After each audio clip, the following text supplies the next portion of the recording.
right, guys. So it's that time again. Time for another amazing indie creator interview. You guys know I love to turn people on to stories that they may not have heard of otherwise, that, maybe off the beaten path, even for my individual comic tastes. But today, I get to talk to a writer who, had a very different career before maybe the last 3 years, just decided, you know what? The world's ending. People are dying. I'm going to die happy and I'm going to write comics. So, and he's done just that, kickstarting all sorts of sci-fi and fantasy and now superhero comics. So here to talk to me about all of the above is Trevor Fernandes-Lenkiewicz. How you doing, man? I'm great, man. What an intro. And what like a well put together origin story you've been able to verbalize, because the way that I do it is so much messier. So I'm happy to be here and I'm grateful for that introduction, man. Oh man, no problem at all. I'm excited to have you here. So of course we're here to talk about Rise, which is live on Kickstarter now. As the time this podcast goes live, the Kickstarter for Rise issues 1 and 2 is now live. But this isn't your first go around. This isn't your first trip to the well, so to speak. So I want to hear from you. Like, what is your comic book writing origin story? Yeah, so back during the pandemic, I was just like a young guy kind of wrapping up college, having no idea what the world was going to look like. And I decided that, you know, um, I had to take matters into my own hands if I really wanted to do it that badly. And so I took to Kickstarter with this project that ended up evolving and growing called Area 51, the Helix Project. And it became a 6-issue sci-fi thriller about this half extraterrestrial boy who ends up getting driven to uncover the circumstances surrounding his father's murder. And it sends him spiraling into the jaw of a Cold War genetics conspiracy where he's forced to reckon with what really makes us human.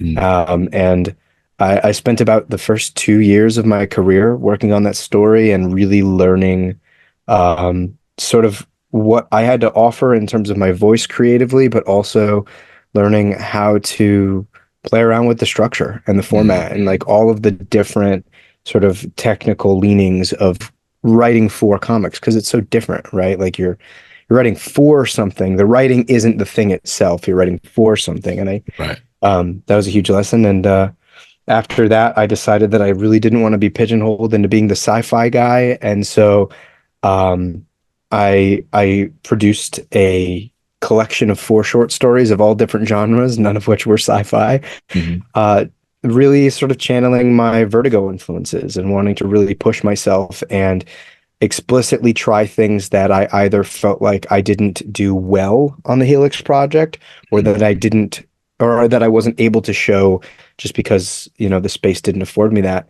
And here we are with Rise, and the first issue will actually be hitting physical hands by the time we go to Heroes Con. And actually, I guess by the time this hits, it'll be post Heroes. But issue 2, along with the opportunity to get issue 1, is going to be popping over on Kickstarter, and we're doing hopefully something different with superheroes. And I never wanted to feel like I was barking up someone else's tree or doing a less good version of something that somebody's already done really well, and that's what we're here to chat about.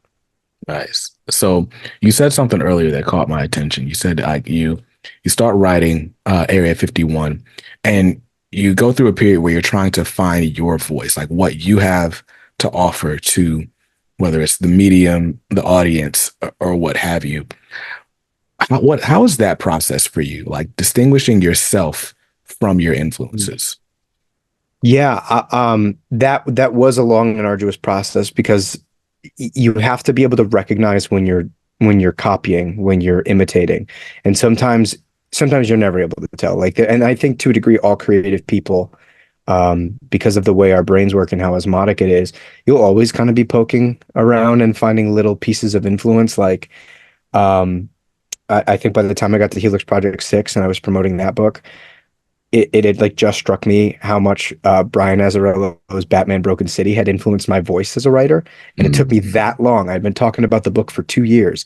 So, you're always going throughout that process. But I remember thinking every time I wrote an internal monologue for the first few Helix Project issues, I was trying to ape Neil Gaiman. And so I, I think a big part of it is just looking for your own faults, which I think is also a double-edged sword because if you become too indulgent in that tendency, um, you are potentially liable to paralyze yourself. But mhm, self-reflection is the key, and being able to think about like what story you're telling and how you can best deliver that story. And so for me, when I wrote the Helix project, it was so much about identity and about me like looking to figure myself out in a world that is trying to tell me and everybody else what to be and how to be it and why, right? mhm. Um, and so it was particularly important for me to develop that voice because it was even in keeping with the theme of the book. Right. Um, and I think one of the important elements to developing that was allowing it to change and grow as I was writing that series because I became more refined. I learned a little bit more about sort of the economy of the comic book page, but also the economy of language that this story was asking of me. Now that I kind of like took the wind up car and set it off running on its own. Mhm. So I think the voice comes from that ability to self-reflect. It comes from the intention of your story, and eventually it will be shaped by your recognition of what your story is asking from you as the creator, and less about what you want the story to be. That's good. So I'm gonna ask you this, right? What's the difference between your voice as a writer and say the voices of the characters you're writing for? I think, at least for me, my voice is really like it's like the dark materials, right? I'm Mm, throwing all of these things out into space to be molded and shaped. And eventually, once those things begin to take on their form, you begin to separate the story and the characters from yourself. They kind of start to take on a life of your own, and it becomes a lot more about listening to them mm, and to what they need in their story than it does about me being the creator and continuing to mold them because they already have a direction, they have a trajectory. There's like they're their own fucking, excuse my language, mm, metaphysics to forming themselves, and it then becomes okay, what do you do next? It's mm. not what happens next. What are you doing next, or what do you need next? Um, and I think that's sort of integral in that process is learning to listen and hoping that you've developed enough of an understanding of your cast. And that to me, that's always primary because I'm always a very like character driven person. I'm Mhm. only interested in cool plot if it has something to do with the wants and the desires of the characters. Got you. Okay. And so like it's interesting, right? Because I talk to a lot of indie creators and you're not the first whose first kind of project out the gate was sci-fi. And like to me, that's scary because in sci-fi, it's like it's not just okay, who's the character, what's the hero's journey, what's the obstacle, and so on. But it's Mhm. also like what's the world that they're in and how do I make that, relatable enough that you understand it, but new enough that it's interesting. And Mm. that just seems like a lot to tackle in your first project. How did that process go for you, just sort of fleshing out, what Area 51 became? Yeah, well, it was twofold. I think emotionally and thematically, the story that wasn't terribly far off from the one that we live in, Mm, um, especially because it deals with um, it just it deal. I wanted to really dive into the emotionality of it, and I find that sometimes being able to reflect some elements of realism make it easier for the reader to take that leap. You're asking them to do a little bit less work. mm, Um, there was also an element of pragmatism that went into that because I knew I was a vastly unexperienced writer, and I wanted to. Well, like there was always imperative for me to test myself. I wanted to make sure I was setting up pieces that I felt like were within my reach. I mm, didn't want to overdo it, and I think a lot of the time, younger writers get so embroiled in the world that they lose their story, they lose their characters, they lose the emotional core of why this thing is even being told. And that was always the priority for me. I always move from, my stories always come from the chest. And Mhm. that is what I want to focus on. And I wanted to make sure that that's the position I could move from because it's where I felt most comfortable and it's where I felt like I could tell the best story. Um, because I am easily distractible, just as a general rule of thumb. And I feel like if I were to go too big with the world and the concepts and the sort of sociological underpinnings of the society that this character lives in, I would get distracted and I would have lost sight. And I think, for me, a lot of it was about building skills pieces at a time and then learning how to execute them. And so that's why the Helix project, I think the world was always so small. The cast was crazy small. I mean, maybe a handful of characters that have names. Mhm. Um, and for me, that was important because I wanted each of them to matter just as much as, you know, um, keeping the world small. I just wanted to feel like I could make everything identifiable, that nothing felt repetitive, or like it was just there to occupy space. Mhm. Gotcha. And so with the Helix project, right? It's your first comic, but you funded it on Kickstarter. Like, how was that? Like taking this idea from your head, convincing a percentage of the public to, put their money behind it so that you could make it happen. How did that go for you? Um, Slowly, agonizingly, and kind of expensively. I Right. mean, it's so much of a crapshoot, and I think innately a lot of us creatives are so reluctant um, to dive into like the marketing and sales angle of what we do, but it's so necessary. And so a part of it was me learning more about the market and realizing as a fan of comics just how different the crowdfunding comic book market is from the direct market because it's the behaviors of that consumer base are so vastly different. Even though there is Mhm. a lot of overlap, you're seeing more and more people who still go to the comic shop every Wednesday or Tuesday now or however it works. Mhm. Um, a lot of those people are still buying books on Kickstarter, but the behavior is different. And so Mhm. having to start having the ability to interpret that was important. I still think it's something that I'm not particularly good at. To be Mhm. honest with you, it's funny. I have some. It's weird to say that I have people coming up behind me because I still feel like the new guy, Right. but I do have people who are like, "How do you do this with the marketing?" And I'm like, "I'm really sorry. I have no idea what I'm doing." Like a big part of it is me being like a really cheesy and honest human being and just trying to talk about why the story matters to me and learning a little bit more about how to better describe that as I went on. Mhm. And I think a big part of it was I got better, my collaborators got better, and we had more to show as time went on. Um, I think unfortunately I'm one of the worst people in comics Kickstarter to actually talk about how to be uber effective on the business and logistics side Mhm. because I think most of where my success comes from is just being very emotionally honest about the stories, Mhm. and people I would like to think relate to that. Um, and on the other side, uh, I'll pat myself on the back enough to know that I have good taste in art, and I work with really talented people whose art does a lot of the talking for me. Yeah. So, yeah, that it's still a battleground. I constantly find myself coming up with hypotheses as to what's happening in Kickstarter and why. And I would say at least 50% of the time I'm completely wrong. So, yeah, it's really I just kind of try to move from an honest place about the creative elements in the story and hope that people latch onto it. Mhm. Unfortunately, I'm probably one of the least pragmatic people on the platform.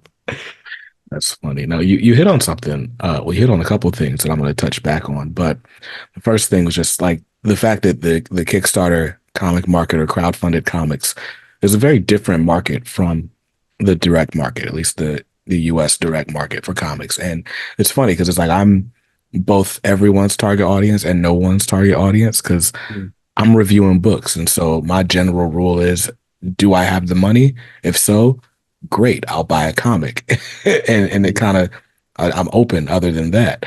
But for me, it's been the more I get into these interviews, the more I like find friends that are in the indie space and stuff like that, the more projects keep coming up. And it's like, okay, how do I balance this with my pull list, especially considering I don't Mm. know a new Kickstarter is coming until it's here. And now I got 30 days to find the money for this book. And so when people are Right. buying these Kickstarter comics, it is a hard choice to do it. And then let alone the fact that, the truly indie comics, it's very rare that you're going to buy a comic and it's $5, right? Like, Mhm. so you're looking at higher price points, you're looking at longer shipping times, typically.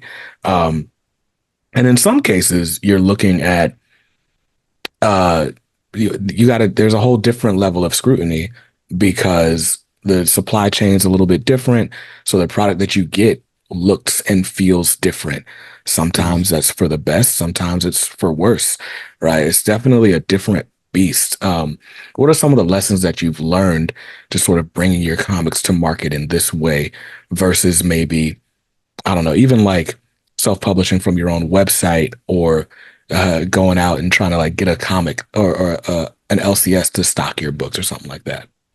Yeah, I think a major part of that is, and this sounds really basic and simple, but it's been like probably the biggest game changer for me is learning to plan ahead.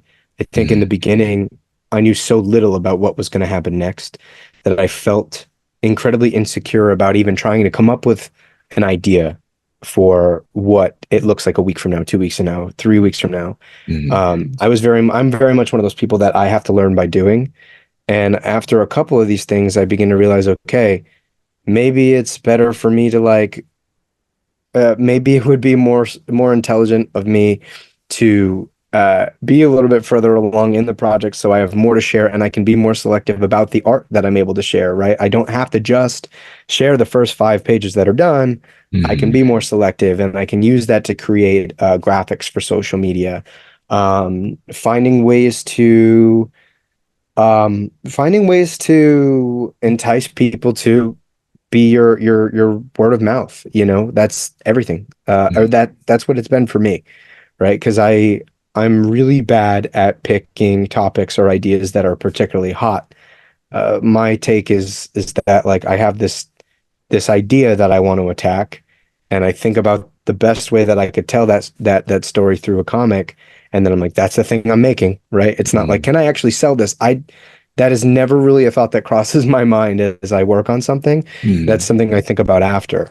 And so for me, it's like once I do have that and I do have a story and I have pieces assembled, then it's like, okay, how can I leverage what I do have for the future? And a big part of that is, knowing how to take advantage of your cover art or your interiors and putting it in front of the right people, um, using social media and even like guerrilla marketing yourself, going to mm, conventions. I think there's a surprisingly small amount of people, volumetrically speaking, that carry over from conventions to Kickstarters. But I will say some of my biggest supporters, some of the people that show up day in, day out and will really engage with the work and contribute to campaigns. They're people that I met at conventions, where I've just mm. been able to, they've been able to watch me speak Yeah. about what I'm doing and why I'm doing it and be genuine about it because I love what I do. And it's hard for me to contain myself and to be sort of like conservative with my expressions. You know what I mean? I'll get loud, I'll get excited, I'll move my arms around. Um, and I think that's really endearing Hmm. to some people, and that's done me a lot of justice. But as far as what I've learned along the lines of being in the Kickstarter market is you have to realize that things that translate in the DM don't always do well in crowdfunding, and you have to realize that it is a different audience, and that I think above all, you're trying to build a cult. Like that's the end goal. You're building people who trust you and have faith in you and your work, sure, certain intellectual property and certain concepts will appeal more innately to other people. Mhm. But I think at the end of the day, you're teaching people to trust you as a creative, as somebody who's telling a story, but also as a quote unquote business person, someone who's selling them a product. You want them to feel like they can trust you on so many different levels, right? It's like I feel like on Kickstarter, actually, this is the best analogy I could possibly have. You kind of have to be a three-tier scorer. You know what I mean? Mhm. And when Mhm. I'm if I'm relating it to basketball, you got to be able to attack at the rim and be in person and talk to people and engage. You've got to be able to be like a mid-range scorer where, you can create a little bit of distance and like have good enough of a show of artwork and sort of basic marketing material on the internet so that somebody who is in another state, in another country, is going to be able to acknowledge what you're doing and feel engaged by that. And then I think from the 3 point line is like you're you're able to do it from such a distance that like you're building reputation and other people are talking about you, and you're so distant from the hoop that it's really just it's just another level of range. So yeah, I would say those are sort of the major takeaways. And also know that like sometimes algorithms are just algorithms. I think a major part of it is because you're putting it out on your own, it feels so much more personal, and it's so easy to take the numbers game and let it affect you to an unhealthy degree. And even as I say this, like I'm preparing for my ninth Kickstarter, and those first 2 days, I will be refreshing that Kickstarter page every 30 minutes. Don't worry, like that never goes away. But you can't let that control you. So I'm gonna follow this analogy you've put forth because I've never heard anyone put it like that, but it makes all the sense in the world to me, right? So the three-tiered score. So I'm gonna ask this. Would you agree that the mid-range is the most difficult, right? Like in basketball, if you're at the dunker spot, right? Like you're big enough, you're strong enough, like nobody's gonna keep you from the basket, right? Hmm. So that hand-to-hand selling, you got it, right? Hmm. The long range from the internet, right? Like that's something people train for. They work on it day in, day out. As long as you got enough distance, you can post up, you can spot up, I should say. You're gonna hit your threes, right? Klay Thompson Hmm. is a shooter. Maybe Klay Yeah. Thompson's not a good example this year, right? But but the point is that's a specialty, and as long as you're good at it, you're good at it. The Mhm. mid range, though, there's the most competition there. You need Yep. the most finesse, and often it requires such a soft touch to finish a mid range shot. Mhm. Is that the most difficult part in comic selling for you? I think so. I think so, 100%. Because you're in the way that you're navigating defenders, you're navigating the market and you're navigating, I mean, so much social media and sort of trying to capture attention hmm, in a really like trying to think of the best way to put it. Like, I mean, you're basically in the mid range, for example, you're really not going to create a lot of distance between you and the defender, right? Like, you Right. really got to look these things dead in the eye and maneuver in just the right way Hmm. to get the bucket. And that very much feels like the case. Like you're looking at you're trying to navigate trends and you're trying to navigate the flow of the algorithm and whatever these different platforms want from you, whether it's the crowdfunding platform itself or the social media platform that you're trying to market that campaign on, or what have you, right? You've also got competition, right? You've got your direct competition for whom that very limited amount of entertainment money that Hmm. the consumer has might go toward, as opposed to you.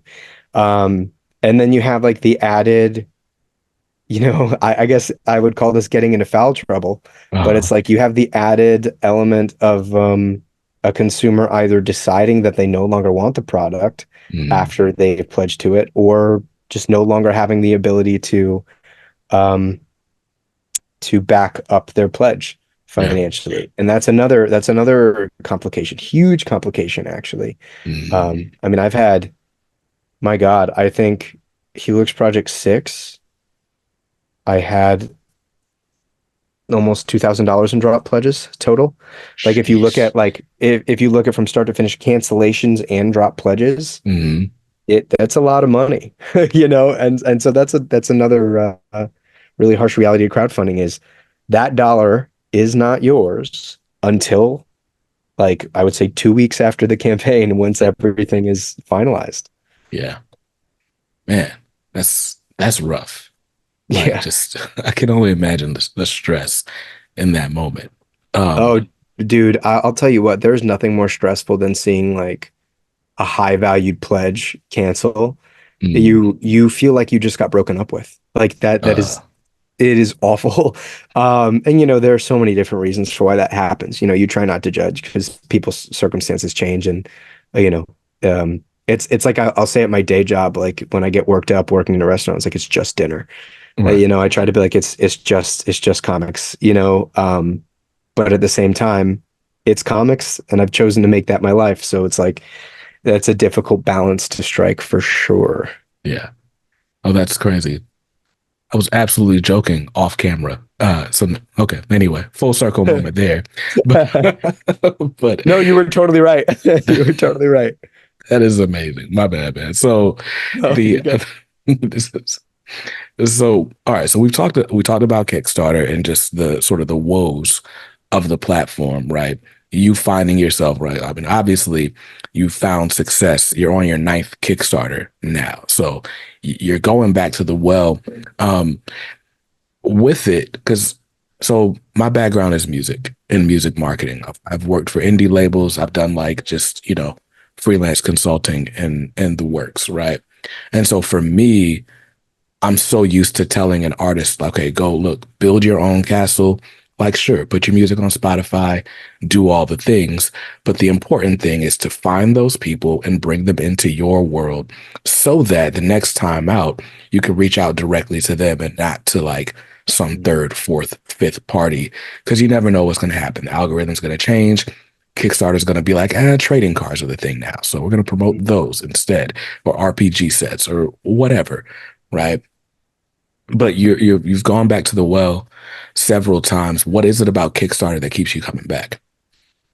Oh, I mean, I think there are a couple things, and one, if not two of those, are very specific to comics. Hmm. I think the competition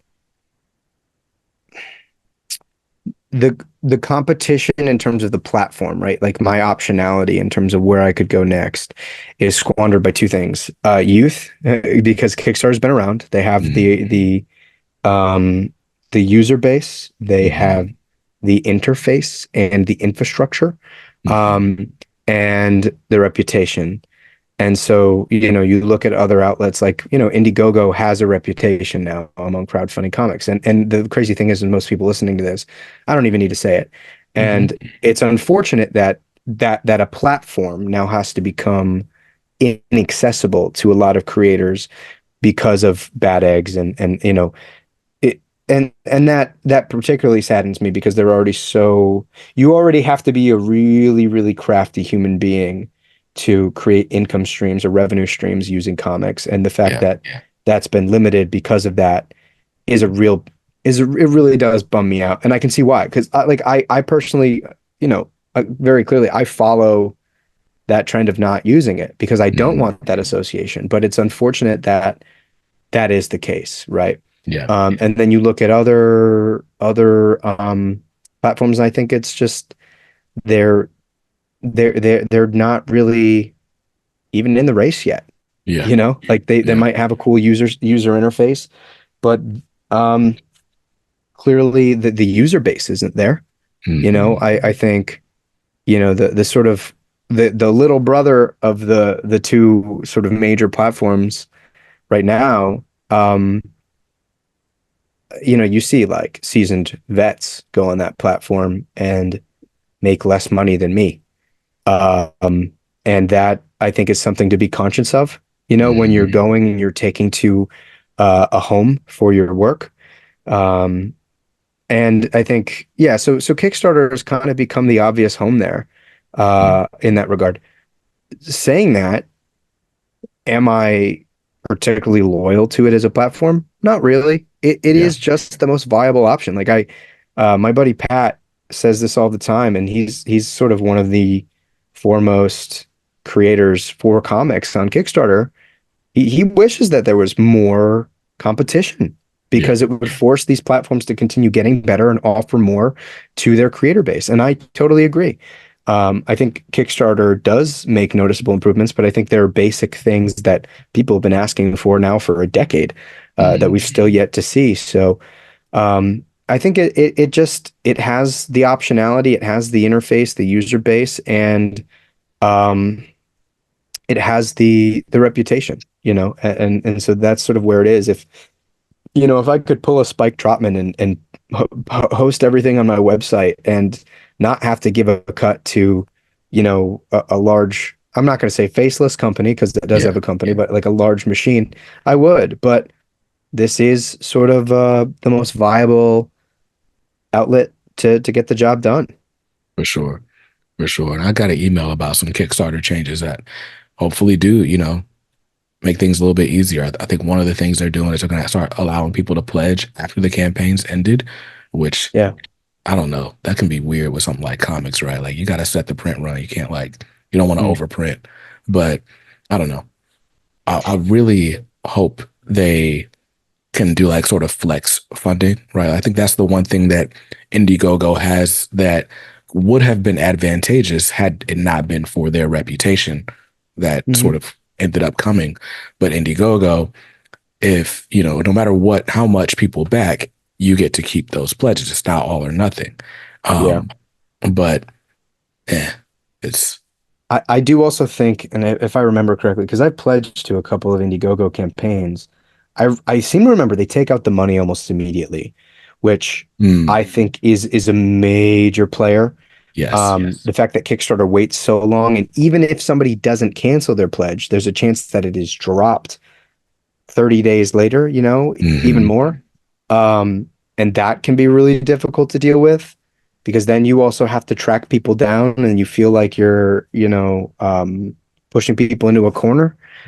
Even though, for all intents and purposes, they pledged to the project, it seems like this is something they want, right? But Right. it's never a comfortable scenario to be in. So I also like that optionality. I don't know if I would ever run a campaign with flex funding because I think that there is something that makes the campaign feel more pressing and imperative by being Mm, like, hey, if I don't hit this number, like we're screwed. You know what I mean? Like yeah. there is, I think, a potential. Um, I don't even want to call it a marketing advantage. I think it is an emotional advantage Yeah. because a lot of the people that contribute to these crowdfunding campaigns, some people know that they're not contributing to the most professional quality content. They Mm, just want to help a creative person out who's looking to make something. And yeah. if you're close to your goal and it's all or nothing, you might have a handful of people who are willing to put in who wouldn't have before or up their pledge that they wouldn't. So I Yeah. think that, yeah, the fund or fail model, I think for most people actually is a little bit more competitively advantageous than the flex model because it makes it feel a little bit more nonchalant that way. Yeah. No, that makes sense. There was a campaign I just backed a couple days ago. I didn't even get them to their goal, but it was like, hey, who can get us over $2,000? And I was like, actually, my Okay. pledge would. Yeah. Boom. Here's your screenshot. I'm the $2,000 pledger, Yeah. and there we go. But anyway, we talked a lot about just sort of the economics and salesmanship. I want to get back to the stories, right? So you start out, as a career or in college, your major is molecular biology, right? Like you're going toward a career as a scientist, like just a very different career, but you feel compelled to tell stories. Yeah. What was that? What compelled you to do that? Well, it was weird. It all kind of started because I had no friends in college that liked comics, Mm, and I started doing YouTube in college. mm, I would do like these reviews, and eventually I made friends, and I started doing like sort of commentaries, and I became more analytical because I felt like the review space was lacking. Um, pundits with the ability to comment on the technical application of the craft. So I Mm, started doing a lot of research on sort of how comics are made, strategies. I was reading screenplay and cinematography books. I was reading obviously the seminal Scott McCloud works and so on and so mm, forth, and figuring out like what makes comics different and how can I comment on comics the way that a film reviewer comments specifically on film, or um, you know, prose reviewers comment specifically on novels. And I really kind of began to fall in love with what makes comics different, right? Like what makes them so special. And I mhm. started doing interviews with people that I really admired. And they were like, "You really seem to like to get into the weeds of this. Why aren't you making comics?" And I would never really have an answer. It just never seemed feasible. Mm, And I had done it was like New York Comic Con in like 2019, I think. I had done a press panel, it was like a Marvel fanfare panel, and I had asked CB Cebulski and Chris Claremont like how they reconcile their sort of creative intentions with the need to satiate a big corporate entity. And they mm. gave me, rightfully so, a very company man answer. Yeah. But after CB and I had sort of met in the walkway, and he was like, "Have you ever thought about working in comics?" And I was like, "Not until you asked me that question." And he was like, "Well, listen, we're looking for some editorial interns, and I think that you might be the right person to do something like that." So I applied, and I actually added an English degree to my undergrad and started Uh, studying English because I was not like a real reader growing up. I didn't mhm. have the attention span for it. And in the months to come, prepared. And it was like the week that hand sanitizer and toilet paper was selling out everywhere was the week I was interviewing at Marvel Yeah. for the internship. And a week after that, we went on lockdown. And I was so heartbroken because I had never realized how much I wanted it. And I had gotten so much closer to something I never knew I wanted than uh, I ever thought possible. And so, I had a couple months of just being really sad and angry and depressed. And as everybody was, like we were facing an unprecedented event. Right. Um, but I was like, I don't really know if I want to ask permission to do what I want to do. And I thought about what kind of story I could tell. And I had just gone through a total identity crisis. I mean, Mhm. I thought my life was going to be a certain way. I thought I was going to wrap my undergrad in the middle of the pandemic and go on to either a doctoral program or get my master's, and then go work in a lab and go do theoretical research on protein pathways. And um, here I was, thinking about like how I can make a 7 panel grid work, even though Mhm. it's not geometrically that stable, right? Right. Um, and that's where the Helix project kind of came from. Mm. It's about a boy who is told all of his life that he needs to be something and why he needs to be it, realizing that he just kind of needs to do his thing. Mm. And if I'm boiling that down to its simplest pieces, that resonated with me at the time because, I think when I started writing the Helix project, I would have been 23 Mm. or just turning 23, and I had no idea who the hell I was. Um, and so, yeah, that's what compelled me. I just opportunity met a real need to express um, a complication of my own life, and that evolved. That story became so much more Mhm. than me being upset that I couldn't work at Marvel anymore. Yeah. And here we are. Wow. Man, that's funny. So your origin story kind of lines up with the origin story of my channel. Like I started reading comics heavy in 2019. Mm. Um, and I was doing my music marketing stuff. I had a whole different YouTube channel and I had written a book. And so my plan for 2020 was to basically do an expanded edition of that book and then launch like a video course to go along with it. I ended up launching the course, but not the book because all of the tourism industry shut down, live Mm. music shut down. And it was like, okay, well, I'm selling this program and this stuff. to basically teach people how to make a living wage doing live music while they wait for their career to pop off in other ways. And now that's Mm, gone. So I was like, oh, I feel sleazy trying to sell this to people. I'll just chill. And at the same time, I was just had this growing affinity for comics. And so stimulus checks are coming. We're spending all the money on comics anyway. yeah. So, find out we're pregnant. This would have been, yeah, this was 2020. And I'm like, all right, well, if I want to keep spending money on comics, I need to figure out some kind of way for this to at least make a little bit of money back. Mm, And so that's where the YouTube channel started. I was like, all right, well, if I can, let's call it $100 a month in from YouTube, then mhm. cool. At least I know how many comics I can buy versus diapers. And here we are today, 4 years later. Yeah. But it's funny how life changes and all of a sudden you're like, well, I can't go without this thing that Mm, wasn't important to me 6 months ago. You yeah. know, it's interesting how that goes. Man, Yeah. I mean, and it's crazy too. You think about that time in the world and how much of a hurricane life felt like. I feel like mhm, for most people, and just what's come out of it. It's weird reflecting on it now because it feels like so long ago. right.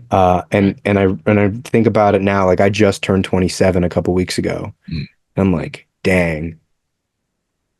Like there was 3 years ago that I really started doing this thing, and I was like a child, but that's only 3 years. Like yeah, how much could really happen in 3 years? And you're like, oh, we went through the apocalypse and came out. Like right. that is kind of freaking wild. Yeah. No, my daughter's 13, and I was just looking at pictures of her um, from when my youngest came home from the hospital. It's only been 3 years ago, Mm, but it is a different kid. My daughter at 10 and my daughter at 13, it feels like there's a 16-year-old between the two of them. Like it's yeah. insane how time works. And I guess it's just specific intervals in life will just do that for you, right? But anyway, Yeah. And so it's also kind of weird to think about the things that cling to you in those moments mhm, of change. I mean, for us, it was comics, right? yeah, Like in different ways, but it's crazy to think about like where you were in your life and how comics really latched themselves onto you and where I was in my life and the way comics did the same to me.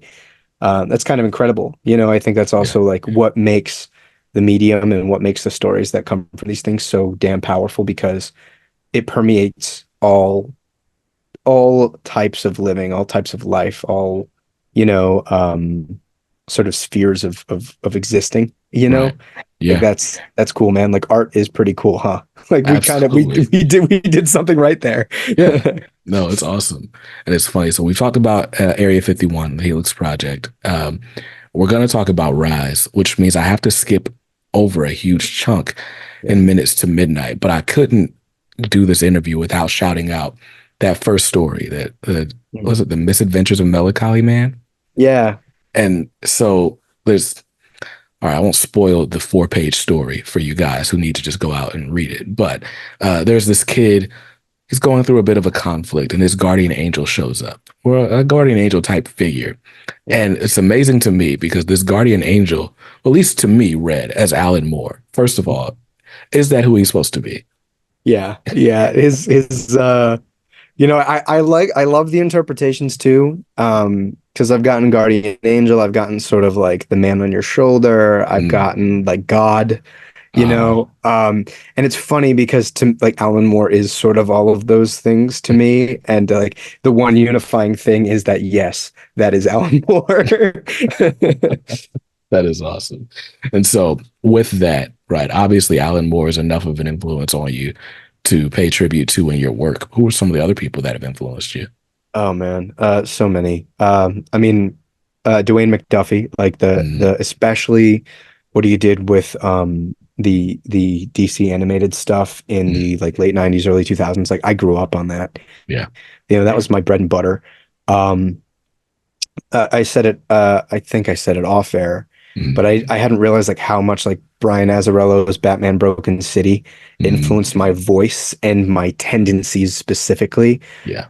which um, are really, really present in one of the short stories in Minutes. It's called Reflections and Other Little Devils, where I just got to be a little bit indulgent with like the internal monologue more than I had been for anything else before. Hmm. And it could just be like flowery enough and poetic enough and like let the art do more of the work. That was a lot of fun. I mean, Neil Gaiman, I had actually read several of his novels before I had completed Sandman, so he's been a really pervasive influence on me.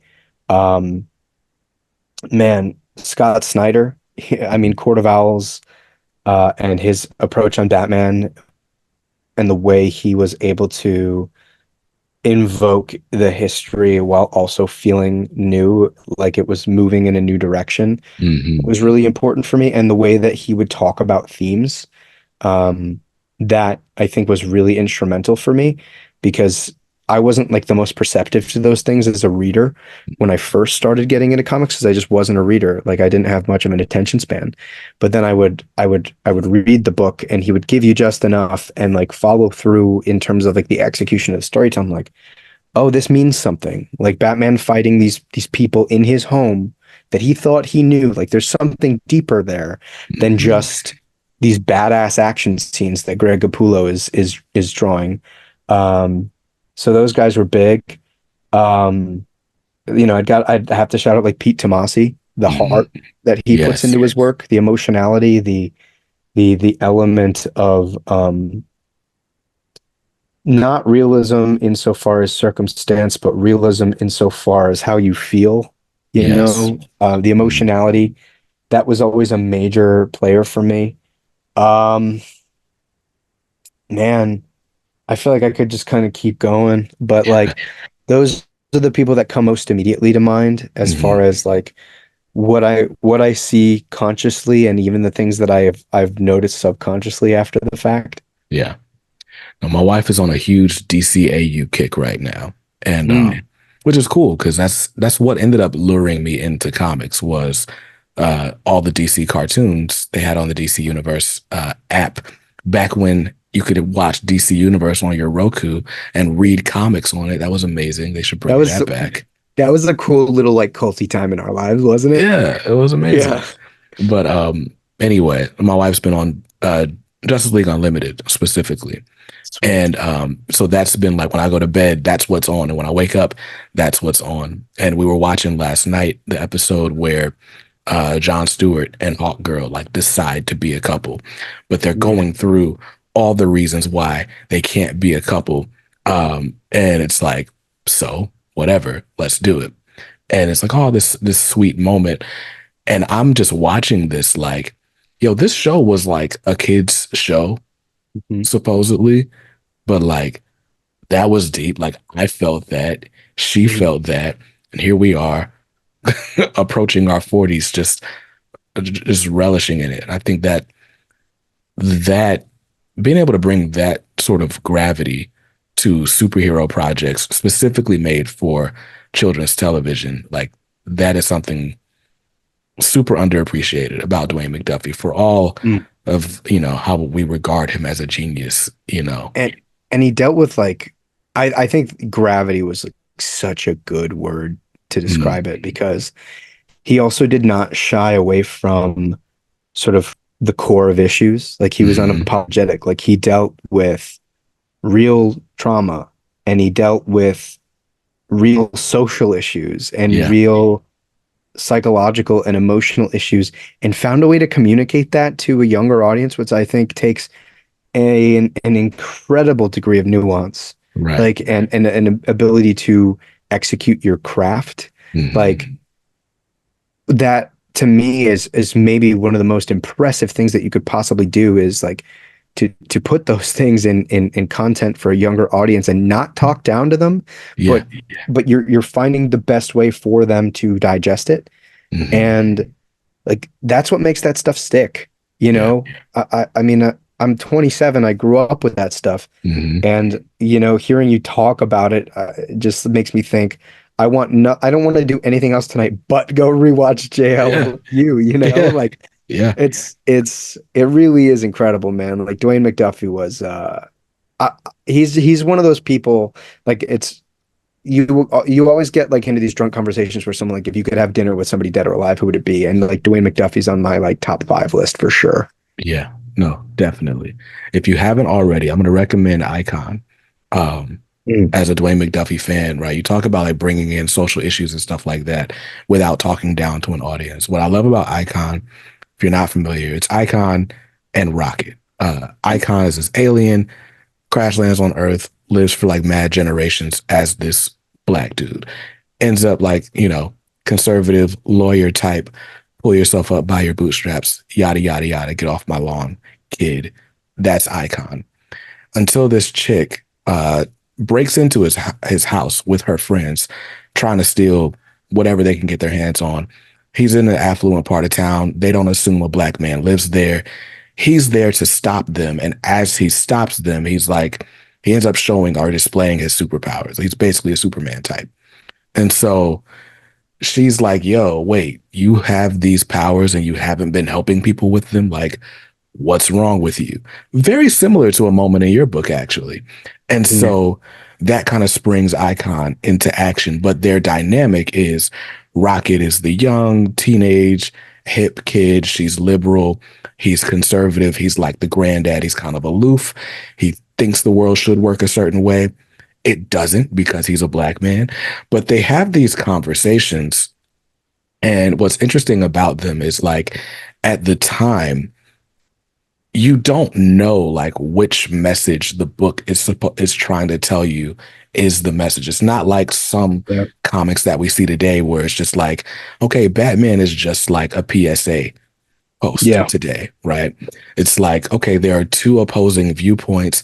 There's merit in each of them, and nobody would be wrong or nobody would be mad if you chose either side of the argument. And that's something that we don't Mm. get a ton in today's comics. I mean, I think that is one of the most important things to highlight in a story like that is the ability to not tell you how to feel, but give you something to feel about Mm-hmm. and to think about it. And hopefully, in a situation like with Dwayne and Icon, like you hope that you walk out of it not really having an answer and Right. knowing that there's people think differently because they come from different places and they've lived different lives. And there is an inherent strength in being able to see something different than how you feel innately and acknowledge it for what it is. And I think that's really cool because, like, I don't know. Obviously, I've used Dwayne as I've very verbally said like he's been a big influence on me creatively and just like as a person. Like I grew up watching his cartoons and learning to think about my morality Mm-hmm. from his stuff. And that's the type of stuff that I aspire to put out. Like I don't want to tell anybody how to think or feel. I just want to give them something to feel about. And as you said in the first issue of Rise, there is a moment where that lead character it's not that he's reluctant to do it, but he's deprioritizing it. And Mm-hmm. it speaks on who he is as a person at that point and sort of what that supporting character um, is to him and spoilers will become for Right. him. Yeah. And so the perfect segue. Let's compare you to Dwayne McDuffie and Oh talk no. about Uh, and I'm talk lost. about Rise. So Rise, I read issue one earlier today. And first of all, this is a beautiful book. So it's written by you, of course, with art by Ryan Best and the colors by Fabi Marquez. And man, beautiful, beautiful book, like on par with anything I've seen from the big two, big three, whatever we want to call it, right? Like the storytelling is on point.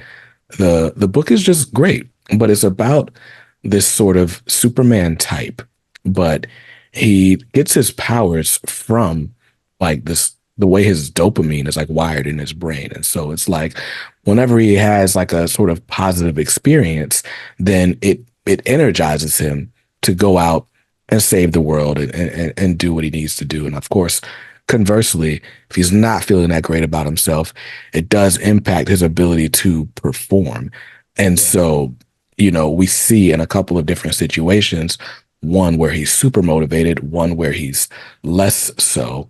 And it's like, okay, how's he going to act? And I feel like the interesting question that's raised is like, how is he going to do the right thing regardless of how he feels about it? Mhm. And it's like, that's interesting. But so to bring that type of those type of questions into a superhero book, what made you decide that that had to be a superhero story? It's funny that you say that because it felt like my only option because I mean for years, right? Like the last 3 years, I've said that I don't want to do independent superheroes because it's so hard to stand out among the legacy and the iconicity in a real Mhm. way, right? Like if I'm telling the story, I don't want it to be my Superman. Right. One, spoilers, I would love to write Superman one day. Hmm. And I don't want to just reskin it Yeah. because I can't beat that legacy and that iconicity and just do it somewhere else. Hmm. But you know, as a young man who grew up without a real father figure and who spent really pivotal time in his life locked inside because of the pandemic, I realized like as a man, um, I didn't really know who I wanted to be. And I knew that I wanted to be good, but I didn't really know exactly what that meant or how to do that. Mm. Um, and I felt like that was the way to play with it. Like I know that like when I'm at my best or when I'm feeling my best, I'm capable of doing well by the people around me. And I thought about the times where I wasn't being the person that I wanted to be, and it was because I was not feeling particularly great about myself or about my circumstances. And Mm. I was like, huh, like how do I translate that into something that I felt like I could make an impact with in a story? Mm. And it was the only way I felt like I could do it was through the superhero or the Superman, right? Like I Hmm. was like, how do you play with that? And it's funny because I said I didn't want to do it for so long, and it was at Heroes Con last year. Mm. Ryan and I were friends, and we had met like a couple times through conventions, and I had been wanting to work with him for a while, but I didn't have the project yet. Like I really I didn't know what it was. And he ended up doing a short story for me in Minutes to Midnight. It's the last story in that book called The Bear Market Businessman. I was like, okay, so we stick, like we click, we get this. Mm. And we were drunk in a dive bar. And I was Mm. like, let me tell you about this story. Uh, And so I leaned into it and I was like, I really, like, if we do this, we got to make it ours. And it can't be contrarian for being contrarian's sake or include elements just because it's shocking or surprising. mm. Those changes have to come from what the story needs from us. Mm. Um, and at the same time, if I'm doing this, I still want to be able to play around with the things that make superheroes cool, Yeah. right? Like the things that drew me into it and still do. I'm still a fan of this stuff. Hmm. Um, and so I really also had to consider like what were the strengths of my team, right? Like Ryan, what's cool about him is even though his style isn't particularly realistic, he Hmm. captures a spirit in his characters and an expressionality. They Yeah. have real emotions. They might be drawn with two-dimensional lines, but they have real emotions. It's Hmm. clear he's selling you on it. Um, and so that to me was always going to be the core of this story. Is like I know that he can do something cool and fun and bombastic, but like can we do the emotional stuff? Hmm. Um, and then with Fabi, I mean, she she was really able to key in on the atmosphere of the story and Mm. how to use the palette and how to use different rendering techniques and lighting and color to not only give this the aesthetic sort of the pop art aesthetic of what you're looking for in superheroes, but to really focus in on what's making Ryan's inks great, right? And Mm. reinforce that.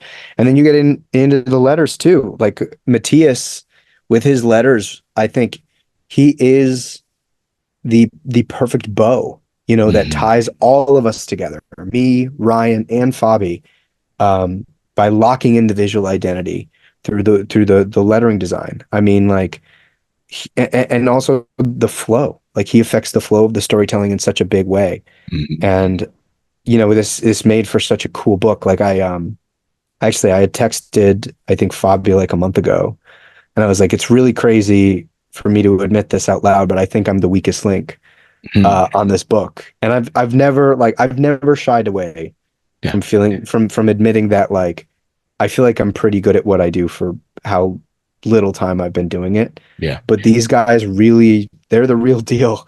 yeah, And they make this book special. And, I couldn't ask for anything more because that's the exact thing we set out to do. yeah. No, that's the book is beautiful.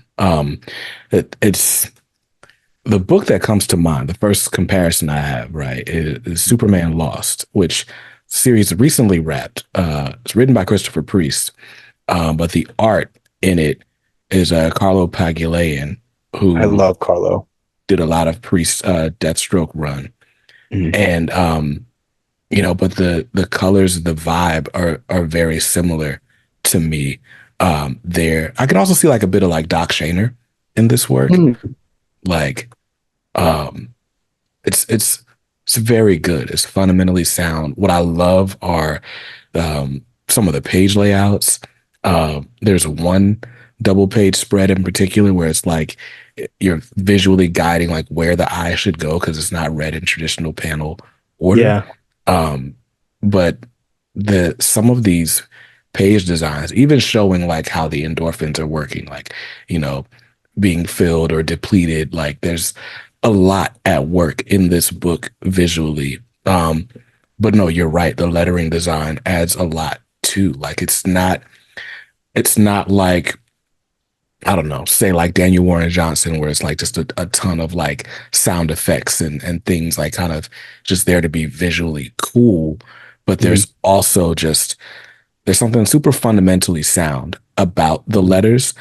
But then like they're I'm looking at this page that, we're this is an audio podcast, but I'm looking at this page where, he's deciding whether or not he's going to go into this burning building because he's like, I do not feel up to this task right now.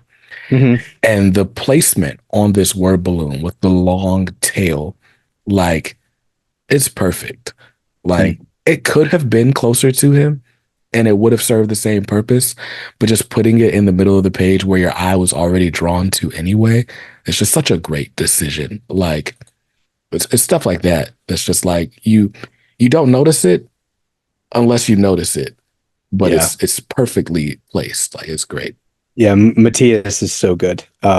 He's so damn good, and I'm so happy that he decided to be a part of this project because, funnily enough, the that story that I did with Ryan in Minutes to Midnight, originally I was going to letter it, and then Mm, I was like, I'm kind of just okay. Like I'm yeah. not, I don't think I'm good enough to letter this story, and that was actually the first time I was able to work with Matthias as well. Mm, So getting to pair those two back together again was fun, particularly because in that story, we had another page where a character's running up a stairwell, and um, we did a reverse reading order on a page, and it's just hmm. like, of course, like this is, I think, just going to become a trope of our Yeah. collaboration with the three of us. Nice. It's a good trope to have. No, Yeah. so Rise, yeah, no, issue one was awesome. And it's funny because, and I told you this like before we even booked the interview, right? I was almost afraid to touch the book, right? Because it's like, okay, I read the synopsis. I'm okay. This is like it's a guy who's running off endorphins, and then like the teaser page, is him in like a, we'll call an intimate moment, Mm. with a lady he meets in a bar, and I'm like, okay, so is this guy just gonna be running around being like a sleazeball and be like, yeah, but I could, but oh snap, I just realized that very well could have been like a Dave Chappelle reference, right? Like, it's like, but I'm saving the world though. Um, but, but yeah, like, so I was like, okay, I'm going into this cautiously. I don't know, is this going to be like a book for shock value? Like, what's this going to be? I was very pleased to find in this book such an emotional core. And you talked about being very emotionally honest with even your promotion of a book. But something that stuck out to me is in each of your works, there's a foreword. You don't typically get forewords in single issue comics, but in each of your books, there is like a little prelude to the book, like, hey, thanks for reading this. Here's how I was feeling as I was trying to bring this idea to you. Hopefully it's successful. Hopefully it lands with you. Yeah. Either way, thanks for your support, right? But there's an emotional honesty, one, in just your approach to getting people to buy the book, but also on the page. It's like this dude, John, is wrestling with himself. And just through this one issue, I'm like, oh, this book is a lot deeper than I imagined it being. And I'm all the way here for it. Oh, What, thanks, man. no problem, man. But how is it? I guess we kind of talked about it a little bit on the front end, but how is it wearing what I assume to be your emotions on your sleeve so hard in your work? Oh, it can be tough because I think that there's already a lot of like misapprehension about writers. You know, when they write about something, people immediately assume like, oh, you must feel this way, you know.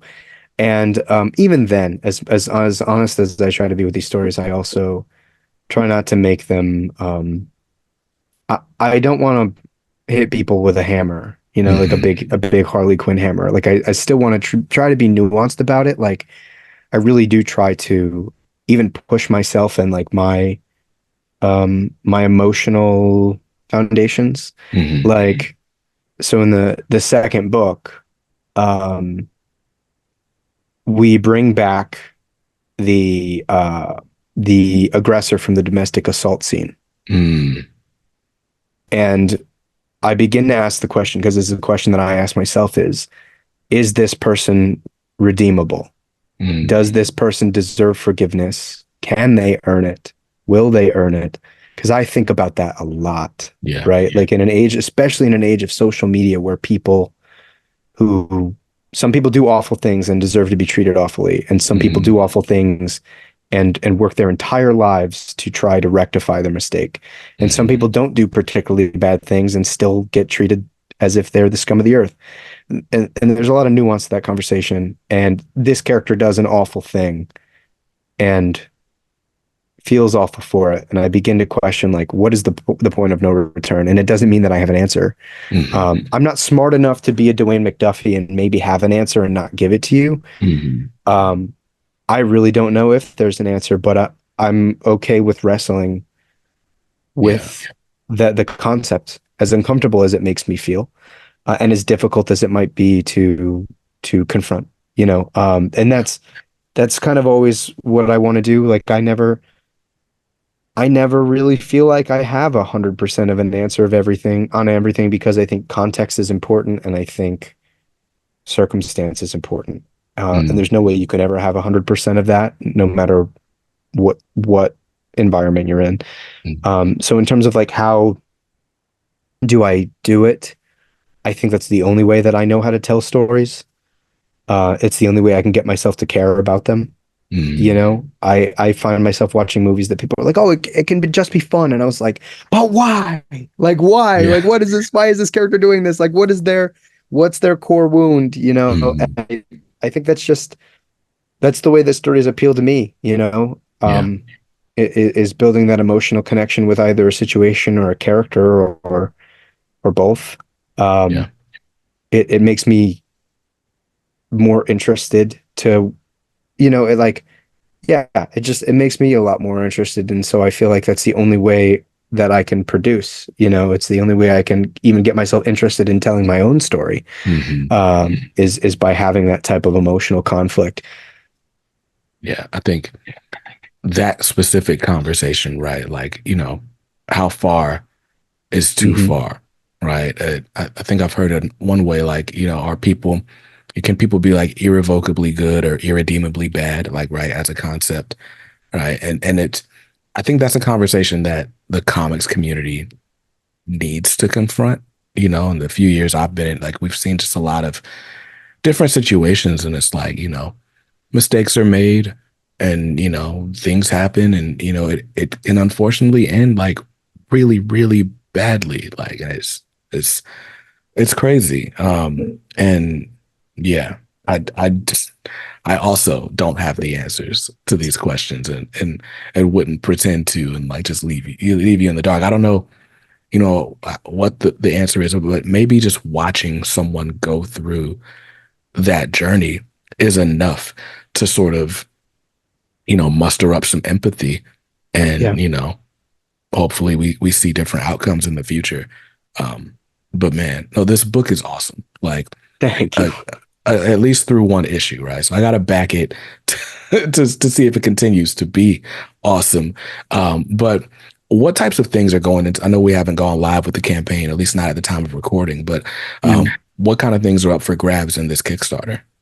Yeah, man, we've got a lot of fun stuff. So, we're gonna have art commissions from Ryan, Mm, and man, he just got a really cool new set of markers. So, he's for this campaign offering some really beautiful custom full color commissions. There are some examples, and actually, after we go off live, I'll show you some of them. But okay.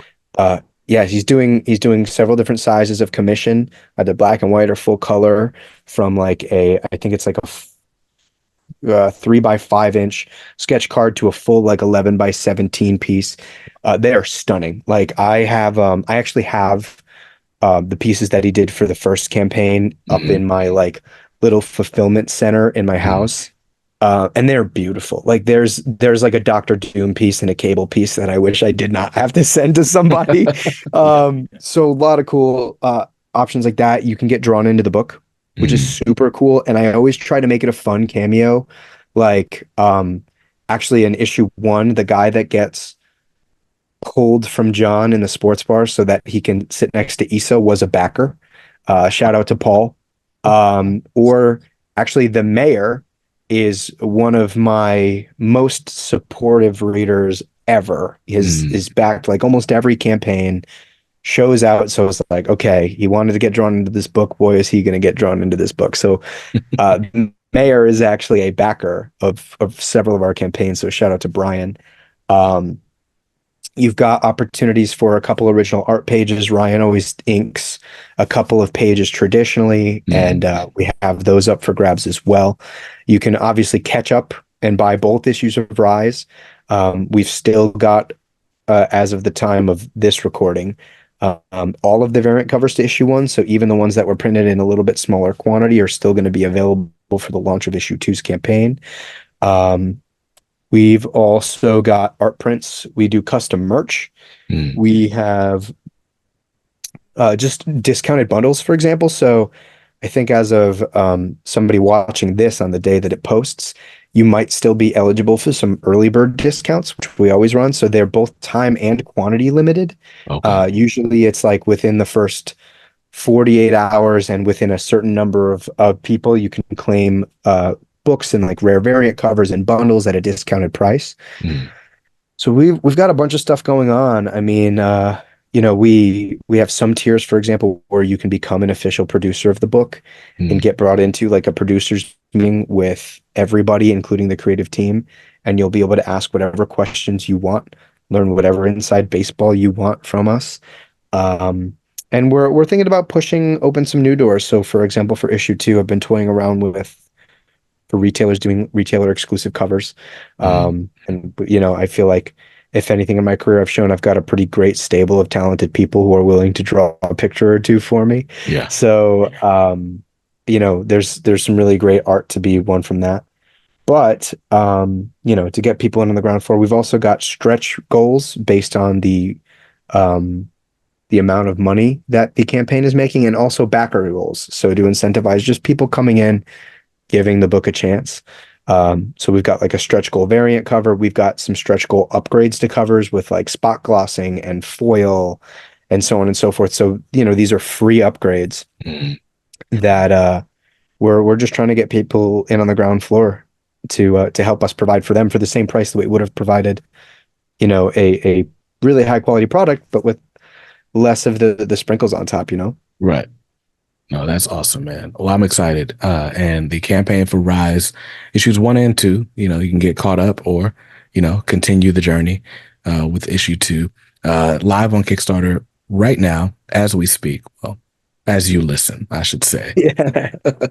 And so go back it. Like I said, I mean, it's a story that like on its face sounds like it could be going to like an edgy place or like a shock value type place, but it really has an interesting emotional core.